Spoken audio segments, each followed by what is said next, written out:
అందరికీ నమస్కారం అండి. నా పేరు అఖిల్ దుద్యమారి. నిన్న మధ్యాహ్నం నుంచి ఒక వీడియో సర్క్యులేట్ అవుతుంది కొండాపూర్ జోన్లో. ఒక డెలివరీ అబ్బాయి రమేష్ అఖిల్ అనే ఒక అబ్బాయి మా ఎదురుగా ఉన్న ఒక ఫ్లాట్లో, చేలం రెసిడెన్సీ అనే ఫ్లాట్లో 201లో ఇవ్వాల్సిన పార్సల్ అరుణ రెసిడెన్సీ 201లో ఇచ్చాడు. అక్కడ డెలివరీ అడ్రస్ మీద వెరీ వెరీ క్లియర్గా రాసింది ఏంటంటే ఆపోజిట్ టు అరుణ రెసిడెన్సీ 201. నేను కావాలంటే మీకు ఆ లింక్ ఆ ఫోటో కూడా నేను మీకు పెడతాను. సో అది క్లియర్గా ఉంది. సో మా ఇంట్లో మధ్యాహ్నం పూట ఏంటంటే ఎవరో ఇంట్లో నలుగురిలో ఎవరో ఒకరు ఆర్డర్ చేశారని చెప్పి మా నాన్న ఆ అబ్బాయి వచ్చి డోర్ కొట్టగానే 201 అరుణ రెసిడెన్సీ అనగానే మా నాన్న తీసుకున్నారు. ఇది మన ఇంట్లోనే పెట్టారా అని మా నాన్న అడిగే లోపే మా నాన్న చేతిలో పెట్టేసి ఆ అబ్బాయి వెళ్ళిపోయాడు.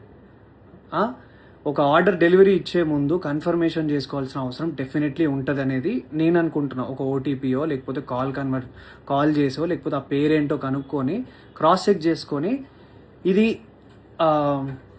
కరెక్ట్ డెలివరీయా కాదా అని ఇచ్చుకొని వెళ్ళిపోవాలి. ఓకే, ఆ అబ్బాయి ఫస్ట్ ఒక తప్పు చేశాడు. ఓకే, రాంగ్ అడ్రస్ ఇచ్చేసి వెళ్ళిపోయాడు. మా ఇంట్లో తెలియకుండా మా అమ్మ ఆ కవర్ తీసి ఓపెన్ చేసి ఇంట్లో ఎవరు ఆర్డర్ చేసింది ఇది అసలు అని చెప్పి మా అమ్మ ఓపెన్ చేసింది, చూసింది. సరే ఇంట్లో ఎవరు ఆర్డర్ చేయలేదంటే అక్కడే పక్కన పెట్టేశాం. 20 నిమిషాల తర్వాత వచ్చాడు. ఆ అబ్బాయి కోసమే ఇవ్వడానికి అది పెట్టినాం. ఆ అబ్బాయి మా ఇంటికి అడిగినప్పుడు నేను ఆ అబ్బాయిని యాజ్ ఎ జనరల్ సిటిజన్గా, ఒక రెస్పాన్సిబుల్ సిటిజన్గా నేను అడిగిన క్వశ్చన్, బ్రదర్ మీరు అసలు క్రాస్ చెక్ చేసుకున్నారా అడ్రస్ అని అడిగితే ఆ అబ్బాయి చెప్పిన విధానం ఏంటంటే, లేదు నేను చూసుకోలే ఇచ్చేస్తా.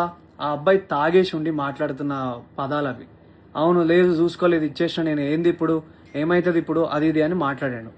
అట్లా కాదు భయ్యా, నువ్వు మంచిగా మాట్లాడు అని మాట్లాడుతుంటే మా మమ్మీ అటు నుంచి వస్తుంటే ఇది కొంచెం ఓపెన్ అయింది ఏమనుకోకటి తీసుకోండి అని ఇస్తుంటే వాడు ఏంది ఫ్రీగా వస్తే తీసుకుంటారా, ఏందే ఫ్రీగా వస్తే తీసుకుంటారా అని ఇట్లాంటి మాటలు మాట్లాడినాడు. యాజ్ ఎ కొడుగ్గా నా ఫ్యామిలీని రక్షించుకోవాల్సిన బాధ్యత నాకు ఉంది. ఒక రెస్పాన్సిబుల్ పర్సన్గా మా అమ్మనో లేకపోతే మీ అమ్మల్ని ఎవరైనా ఏదన్నా కూడా ఎవరు ఊరుకోరు కదండి. ఎవరి మీదకి నాకేమైనా పిచ్చా, ఆ అబ్బాయితోని నేను గొడవ పడితే నాకేమన్నా వస్తుందా, పోనీ నా కెరియర్కి ఏమైనా హెల్ప్ అవుతుందా, లేకపోతే ఆ అబ్బాయిని నేను హ్యూమిలియేట్ చేసి మాట్లాడితే నాకేం వస్తుంది. నేను ఒకప్పుడు డెలివరీ జాబ్లలో పని చేసుకుంటా ఎదిగి ఈరోజు హీరోగా అయినా ఉన్నాయి. నాకు ఎవ్వరి మీద కావాలని నెగిటివిటీ చేసి ఆ అబ్బాయిని హ్యూమిలియేట్ చేసి చేయాల్సిన అవసరం నాకు లేదు. నా సినిమాలో నేను సెల్ఫ్ రెస్పెక్ట్ గురించే చూపించిన. అట్లాంటిది ఒక అబ్బాయి సెల్ఫ్ రెస్పెక్ట్ చేయాలని నేను ఎందుకు అనుకుంటా? ఆ అబ్బాయి మాట్లాడిన విధానం తప్పు. ఆ అబ్బాయి తాగేసి వచ్చి ఆ ఆర్డర్ ఎక్కడో ఇవ్వాల్సింది ఇక్కడిచ్చిండు. అండ్ ఇదే ఇష్యూ ఏంటంటే, ఇంకో విషయం ఏంటంటే, మా ఎదురుంగి ఇంట్లో చేలం రెసిడెన్సీలో ఇంట్లో ఉన్న 201 వాళ్ళు ఏంటంటే ఆపోజిట్ అరుణ రెసిడెన్సీ అని పెట్టారు. వాళ్ళ వల్ల ఇది 10th టైం. ఒకసారి కాండమ్ ప్యాకెట్స్ వచ్చినాయి, ఒకసారి సిగరెట్ ప్యాకెట్లు వచ్చినాయి. మీ మమ్మీ మీరు ఫ్యామిలీ ఉన్న వాళ్ళకి సిగరెట్ ప్యాకెట్లు కాండమ్ ప్యాకెట్లు వస్తే మీరు తీసుకోగలుగుతారా? అంటే రాంగ్ అడ్రస్సే డెఫినెట్లీ, బట్ స్టిల్ అది ఎంత ఎంబారెన్సింగ్ ఉంటుంది అనేది మీకు అర్థమవుతుందా? నా మీద అందరు సోషల్ మీడియాలో నిజమేంటో, నా సైడ్ నుంచి ఉన్న స్టోరీ ఏంటో తెలుసుకోకుండా అందరు నా మీద నెగిటివ్ కామెంట్స్ కొడుతున్నారు. నీకు అంత బలిసిందా, ఇంత చేసినా అది చేసినా, మా పేరెంట్స్ని నన్ను అందరినీ ఇష్టం వచ్చినట్టు తిట్టి మాట్లాడుతున్నారు కదా బ్రదర్. నేను అదే అడుగుతున్నా, ఒకవేళ మీ ఇంట్లో వాళ్ళ మీదకి నెగిటివ్గా మాట్లాడితే మీరు దాన్ని ఎందుకు చేసినావు, నువ్వు చేసింది తప్పు కదా, నువ్వు రాంగ్ ఆర్డర్ ఇచ్చినావు కదా అని చెప్పి నేను ఆ అబ్బాయిని అడగడానికి వెళ్ళిన. ఆ అబ్బాయి ఆ ఆర్డర్ ఆ అబ్బాయికి ఇచ్చేసినాక కూడా మెట్లు దిగుతూ నా ఫోన్ తీసి నువ్వు హీరో కదా, నేను వైరల్ చేస్తాను, నాకు తెలుసు నువ్వు అది ఇదని మాట్లాడినాడు.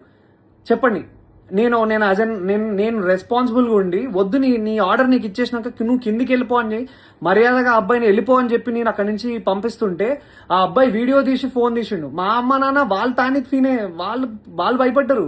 అరే ఏం చేస్తున్నాడు ఇప్పుడిప్పుడే మా మనోడు ఇట్లా వస్తున్నాడు, ఈ అబ్బాయి ఏంది ఇట్లా మాట్లాడుతున్నాడు అని చెప్పి వాళ్ళు టెన్షన్ పడినారు. మీరు చెప్పండి, మీరు ఈ సిచ్యువేషన్ ఉంటే మీరేం చేస్తారు మీరు చెప్పండి. నేనైతే రెస్పాన్సిబుల్గా ఉన్నా. నా మీద జరిగిన ఈ అలిగేషన్ దాని గురించి నేను పోలీస్ వాళ్ళ దగ్గరికి వెళ్ళి మాట్లాడి ఫిర్యాదు చేయడం జరిగింది. సో నేను ఆర్ మా అమ్మ మా నాన్న ఏదైనా తప్పు చేసి ఉంటే definitely we will be sorry for that. నేను కావాలని ఏం వాళ్ళ మీదకి వెళ్ళలేదు. ఆ అబ్బాయి మా అమ్మ మీదకి తప్పుడుగా మాట్లాడిండు, తప్పుడు మాట వదిలిండు, అది కూడా కొంచెం తాగిన మత్తులో ఉన్నాడు. ఆయన ఏ బిల్డింగ్లో ఇవ్వాలో ఏది ఇవ్వకుండా చూసి ఇచ్చిన విధానం బట్టి నేను ఏం మాట్లాడుతున్నావురా నువ్వు, జాగ్రత్తగా మాట్లాడు, నోరు దగ్గర పెట్టుకొని మాట్లాడు అని చెప్పి నేను వాడిని అడ్రస్ చేసిన. వాడిని కొట్టడానికి నేను వెళ్ళలేదు. మీరు చూసిన ఆ వీడియోలో కూడా మా నాన్న నన్ను ఆపడానికి ట్రై చేస్తున్నాడు. దేనికి ఆపడానికి ట్రై చేస్తున్నాడు అంటే వాడు వీడియో తీస్తున్నాడు, వద్దు నాన్న అక్కడికి వెళ్ళకు, నీకేమైనా అయితే ప్రాబ్లం అవుతుందని చెప్పి మా నాన్న చెప్తున్నాడు. నేనేమో మా అమ్మ నాన్న, ఇప్పుడు మనం ఎంత కష్టపడ్డా కానీ ఏమి ఇస్తాం, మన అమ్మ నాన్నకు రెస్పెక్ట్ ఇస్తాం. అట్లాంటిది ఏ సంబంధం లేని అసలు మా ఆర్డర్ కాని దానికి మా ఇంట్లోకి వచ్చి మళ్ళీ బై మిస్టేక్గా 20 నిమిషాల తర్వాత మళ్ళీ వచ్చి దానికి నేను ఆ అబ్బాయి వచ్చి ఇష్టం వచ్చినట్టు ఏందే ఫ్రీగా వస్తే తీసుకుంటావా అని మీ ఇంట్లో ఉన్న వాళ్ళని ఎవరినన్నా అంటే మీరు ఊరుకోగలుగుతారా బ్రదర్? మీరు చెప్పండి. నాకు నన్ను ఇన్ని మాట్లాడుతున్నారు కదా, I'm able to take it. నాకు ఓకే, నాకేం ప్రాబ్లం లేదు. తప్పు నాదైతే నేను తలొంచుకొని అబ్బాయికి సారీ చెప్పడానికి నాకు ఏ ప్రాబ్లం లేదు. కానీ ఒక డెలివరీ బాయ్ ఆ అబ్బాయి ఇన్స్టాగ్రామ్ ఓపెన్ చేసి చూడండి, హుక్కా బాటిళ్లతోని ఒక బైక్కి సంబంధించిన నెంబర్ ప్లేట్ లేకుండా, కార్కి సంబంధించిన నెంబర్ ప్లేట్లు లేకుండా ఉన్నారు.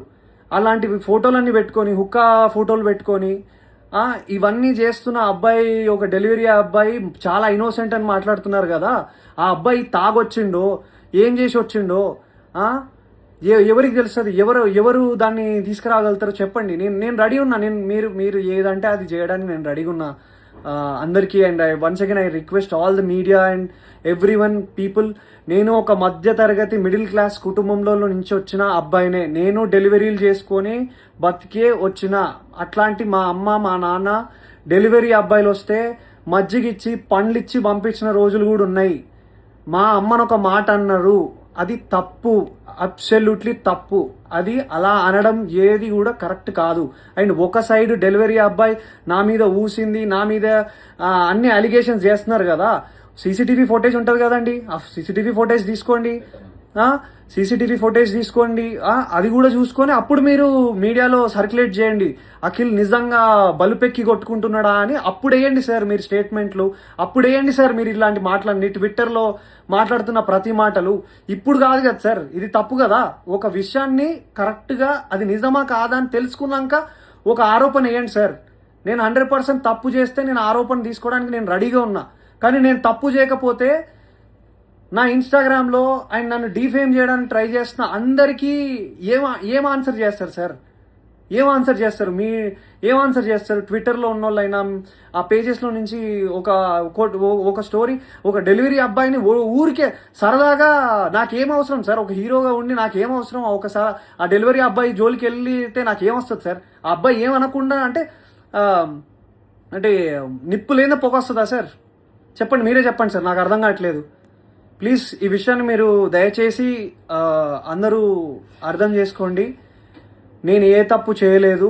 నేను అక్కడ జనరల్గా రియాక్ట్ అయ్యాను. మా అమ్మ మీదకి మాట్లాడితే, మా ఫ్యామిలీ మీదకి మాట్లాడితే నేను రియాక్ట్ అయ్యాను. అది నేను ఒక హీరోగా ఉన్నాను కాబట్టి అది డెఫినెట్లీ అది తప్పే, నేను కూడా ఒప్పుకుంటున్నా. అలా అంత అగ్రెసివ్గా రియాక్ట్ అవ్వాల్సిన అవసరం లేదేమో. కామ్గా ఉండి వెళ్ళి స్టేషన్లోకి వెళ్ళి చెప్పాల్సిందేమో. కానీ ఆ అబ్బాయి తాగిన మత్తులు ఇంకేదైనా చేస్తే ఎవరు సార్ రెస్పాన్సిబిలిటీ? సో నేను తీసుకోవాల్సి వచ్చింది. అండ్ ఆ అబ్బాయి క్లియర్గా బ్లాక్మెయిల్ చేస్తున్నాడు. నా వీడియో తీస్తా అని చెప్పి ఆ వీడియో పెట్టాడు. అండ్ ఇది నేను చెప్పాలనుకుంది ఇది సార్. ఇంకా మీ ఇష్టం. Thank you. జై హింద్. హిట్ టీవీ యాప్, ఇందులో short news, live news, entertainment shows, movies, digital magazines తో పాటు మీ జిల్లా వార్తలను కూడా ఫ్రీగా చూడొచ్చు. ఇంకెందుకు ఆలస్యం? వెంటనే హిట్ టీవీ యాప్ ని డౌన్లోడ్ చేసుకుని ఫ్రీగా ఎంటర్టైన్మెంట్ పొందండి. Hit TV app. Hit TV app. Please download hit TV app. Hit TV app ని ఫ్రీగా డౌన్లోడ్ చేసుకుని ఎంజాయ్ చేయండి. మీకు నచ్చిన ఎంటర్టైన్మెంట్ కోసం హిట్ టీవీ యాప్ ని ఫ్రీగా డౌన్లోడ్ చేసుకుని ఎంజాయ్ చేయండి. హిట్ టీవీ యాప్ ని డౌన్లోడ్ చేసుకుని ఆస్వాదించండి, ఆశీర్వదించండి. ఇంతమంది సెలబ్రిటీలు హిట్ టీవీ యాప్ ని డౌన్లోడ్ చేసుకోండి అని చెప్తున్నారంటే ఎంత మంచి యాప్ ఆలోచించండి. అమెరికాలో చదవాలనుకునే వాళ్ళకి విశ్వసనీయమైన పేరు మన శౌర్య కన్సల్టెన్సీ.